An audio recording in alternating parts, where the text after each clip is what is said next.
Hello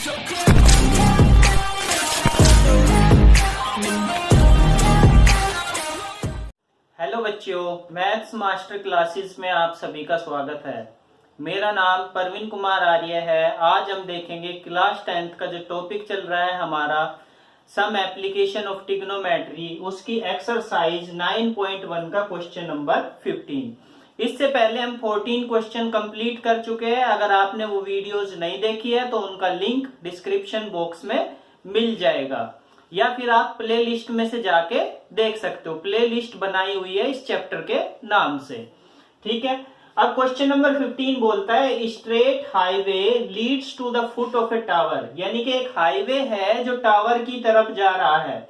a man standing at the top of tower observe a car at the angle of depression is 30 degree, यानी कि एक observer ने देखा कि जो एंगल ऑफ डिप्रेशन है कार पे वो 30 डिग्री है। Which is approaching the foot of a tower with a uniform speed, जो कि एक यूनिफॉर्म स्पीड से टावर की तरफ आ रही है। तो 6 सेकंड लेटर, 6 सेकंड के बाद हमें पता चला है the angle of depression of a car is found to be 60 degree, यानी कि जब वो टावर की तरफ चल रही थी तो उसका एंगल कितना बन गया, 60 degree. Find the time taken by the car to reach the foot of a tower from this point, यानी कि जिस पॉइंट पे 60 डिग्री का एंगल बना था उससे कितना टाइम लिया उसने कि जो कि कहां तक पहुंच गई है, फुट ऑफ द टावर तक पहुंच गई है। तो अब क्वेश्चन में हमारे पास में एक टावर गिवन है। मान लो कि ये टावर ये है, क्या है, ए बी एक टावर है, ठीक है। एक कार थी, मान लो कि वो इस पॉइंट पे थी। किस पे थी, इस पॉइंट पे। यहाँ पे एंगल ऑफ डिप्रेशन जो था, जो एंगल ऑफ डिप्रेशन था वो कितना था, 30 डिग्री, ठीक है। थोड़ी देर बाद वो कार एक पॉइंट की तरफ, इधर की तरफ पहुंचती है। मान लो कि वो पॉइंट बी तक पहुंच जाती है। जब वो पॉइंट बी तक पहुंचती है तो उस टाइम पे जो एंगल बनता है वो एंगल कितना बनता है, एंगल ऑफ डिप्रेशन बनता है 60 डिग्री, ठीक है। 60 डिग्री, यहां से यहां तक का जो एंगल होगा वो कितना होगा बच्चों, 60 डिग्री। अब हमें ना इस टावर की हाइट गिवन है, बस ये दिया हुआ है कि सी से, मान लो कि ये वाला पॉइंट आपका सी है, ये पॉइंट आपका डी है, कि डी से सी तक जो जाने में टाइम लगा है उसे 6 सेकेंड्स लगे हैं, और आपको बताना है सी से ए तक जाने में उसे कितना टाइम लगेगा। मान लेते हैं कि हमारी जो टावर की हाइट है वो x है, ठीक है। a से c तक की जो डिस्टेंस कवर करनी है वो y है, और d से c तक की जो डिस्टेंस कवर की है वो z है, ठीक है बच्चों। अब हमारा ट्रायंगल लेके चलते हैं, इन ट्रायंगल ए बी सी। तो in triangle A B C, in triangle A B C, तो ए बी सी में क्या होगा, x परपेंडिकुलर है, y बेस है, तो tan थीटा का फॉर्मूला लग जाएगा tan 60 degree is equals to x upon y। और यहां पे जब देखोगे tan 60 की वैल्यू होती है √3 x अपॉन y, तो यहां से निकलेगा y is equals to, sorry, x is equals to √3y, यानी कि x की वैल्यू जो होगी वो √3y होगी। अब हमें यहाँ पे z की वैल्यू और निकाल लेते हैं। अब बड़े वाले ट्रायंगल को ले लेते हैं ADB को, in triangle ABD, in triangle ABD। तो जब बड़े वाले ट्रायंगल को लेंगे तो ये परपेंडिकुलर बन जाएगा, y प्लस जेड क्या बन जाएगा, हमारा बेस बन जाएगा। और यहाँ पे सॉरी, ये एंगल जो है ये 30 डिग्री है बच्चों, 30 डिग्री से 60 डिग्री हुआ है।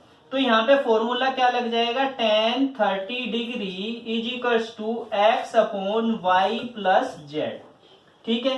tan 30 की वैल्यू होती है 1 upon √3 is equals to x upon y plus z, ठीक है।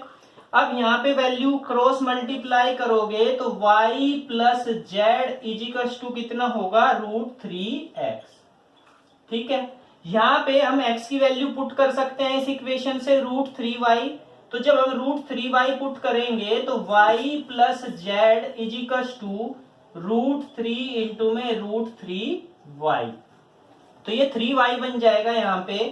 तो यानी कि y plus z is equals to 3y, और z इज इक्वल्स टू यहां से निकालोगे तो z इज इक्वल्स टू होगा 3y में से y जाएगा तो 2y बचेगा, y उधर चला जाएगा।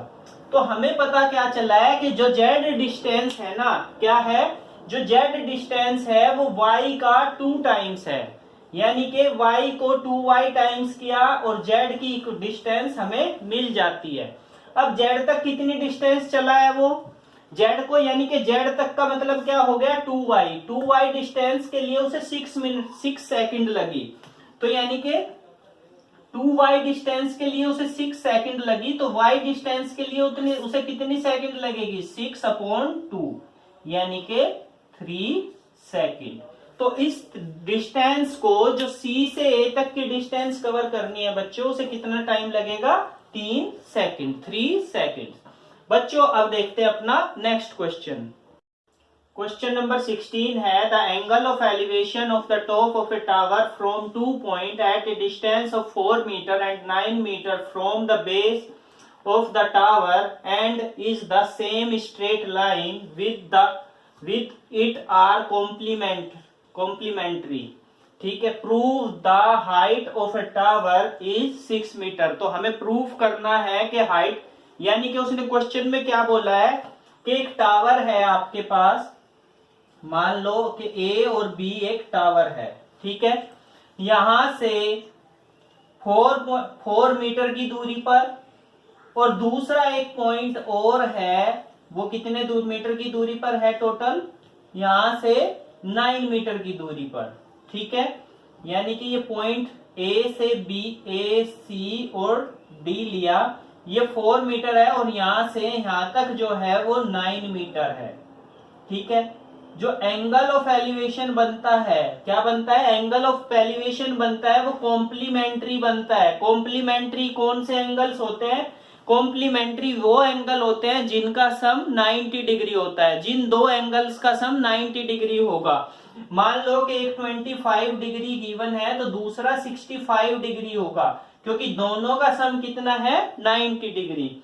तो हमने यहाँ पे मान लो कि इसे थीटा मान लिया, तो ये कितना होगा 90 डिग्री माइनस थीटा, या फिर इसे थीटा मानोगे तो ये कितना हो जाएगा 90 माइनस थीटा।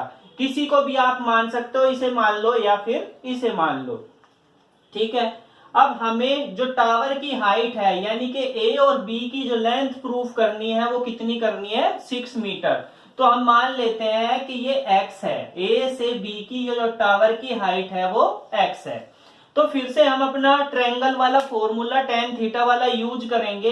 ट्रायंगल लेंगे ABC, ये आपका क्या होगा परपेंडिकुलर, ये क्या होगा बेस होगा। इन ट्रायंगल, यहां पे क्या लिखेंगे, इन ट्रायंगल ABC, ठीक है, ABC में क्या होगा tan 90 degree minus theta is equals to x/4। ठीक है, अब हमें पता है कि tan 90 माइनस थीटा जो होता है बच्चों वो क्या होता है कोट थीटा। कितना होता है कोट थीटा। ये हमने प्रॉपर्टी वाले चैप्टर में पढ़ा हुआ है कि tan 90 माइनस थीटा क्या होता है cos 90 degree minus theta sin 90 degree minus theta. तो यहाँ पे tan 90 डिग्री माइनस थीटा की वैल्यू होती है कोट थीटा, तो cot theta is equals to x/4। ये हमारी इक्वेशन नंबर 1 हो गई। अब हम ट्रायंगल लेंगे A, B और D। तो इन ट्रायंगल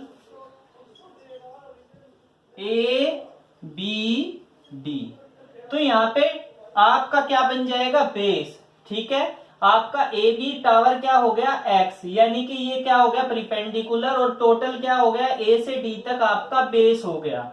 तो यानी कि tan theta is equals to, ठीक है, x/9। ये इक्वेशन नंबर 2 हो गई बच्चों। ठीक है, tan theta is equals to x/9 और cot theta is equals to x/4। तो ये दो इक्वेशन आपकी बन गई। अगर मैं इक्वेशन 2 और 1 दोनों को एक दूसरे से मल्टीप्लाई करता हूं तो ये क्या होगा, कोट थीटा इंटू में tan theta is equals to x upon 4 into में एक्स अपॉन 9। ठीक है, tan theta into cot theta, क्या tan theta into cot theta, cot theta को लिख सकते हैं 1 अपॉन टेन थीटा, तो यहां पे लिखोगे 1 अपॉन टेन थीटा इंटू में tan theta is equals to x की एक्स में मल्टीप्लाई करोगे तो एक्स स्क्वायर अपॉन 6 4 जा 9 4 जा 36। टेन थीटा से टेन थीटा कैंसिल आउट हो जाएगा, तो यहाँ पे हमें क्या मिलेगा बच्चों, यहाँ पे हमें मिलेगा x square upon 36 is equals to 1। तो यहां से क्या मिलेगा, x square is equals to 36। ठीक है, अब हमें x की वैल्यू बतानी है, तो x की वैल्यू यानी कि ये रूट में आ जाएगा, तो x is equals to root में 36। जब इसको सोल्व करोगे तो ये आएगा प्लस माइनस 6। क्या आएगा, प्लस माइनस 6। लेकिन हाइट जो होती है वो किस में होती है, हमारी पॉजिटिव होती है, वो नेगेटिव नहीं होती, यानी कि उसका मेजरमेंट जो होता है वो पॉजिटिव होता है। तो यानी कि x की वैल्यू क्या आएगी, 6 मीटर। और हमें क्वेश्चन में भी क्या प्रूव करना था बच्चों, prove the height of a tower is 6 meter. तो यहां से हमें पता चल गया कि क्या मानी थी हमने, हाइट x मानी थी और वो कितनी आ गई है, 6 मीटर बच्चों।